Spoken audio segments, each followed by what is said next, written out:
Melalui materi manajemen sumber daya manusia dalam koperasi dan UMKM, saya mendapatkan pemahaman yang lebih mendalam mengenai pentingnya pengelolaan SDM dalam menentukan keberhasilan sebuah organisasi, di mana selama ini saya melihat koperasi dan UMKM itu sebagai usaha yang berjalan sederhana. Namun melalui materi ini, saya tahu bahwa sebenarnya kedua jenis organisasi ini itu membutuhkan sistem manajemen sumber daya manusia yang sama seriusnya dengan perusahaan yang besar, di mana koperasi itu memiliki karakteristik unik berbasis asas kekeluargaan dan kebersamaan.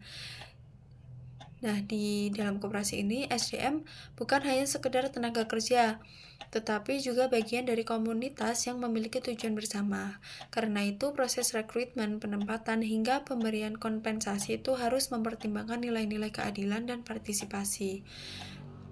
Nah, jadi saya berpikir bahwa mengelola koperasi itu bukan hanya soal bisnis, tetapi juga mengenai membangun kepercayaan antar anggotanya. Di sisi lain, di UMKM itu memiliki tantangan yang berbeda, terutama dalam keterbatasan sumber daya dan minimnya kemampuan manajerial, di mana banyak pelaku UMKM itu masih berfokus pada kegiatan operasional harian tanpa memikirkan perencanaan SDM yang terstruktur.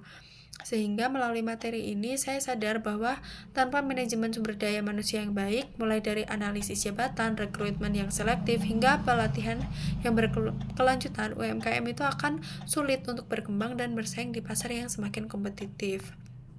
Saya merasa bagian ini itu sangat relevan dengan kondisi nyata di lapangan, di mana UMKM itu tumbuh cepat namun runtuh karena tidak memiliki sistem sumber daya manusia yang kuat.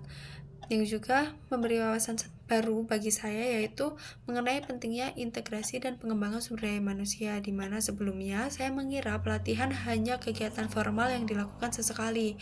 Namun, setelah mempelajari materi ini, saya menyadari bahwa pengembangan sumber daya manusia itu sebenarnya merupakan investasi jangka panjang, di mana ketika karyawan itu diberi motivasi, pelatihan, dan ruang untuk berkembang, maka produktivitas dan rasa memiliki terhadap organisasi itu akan meningkat.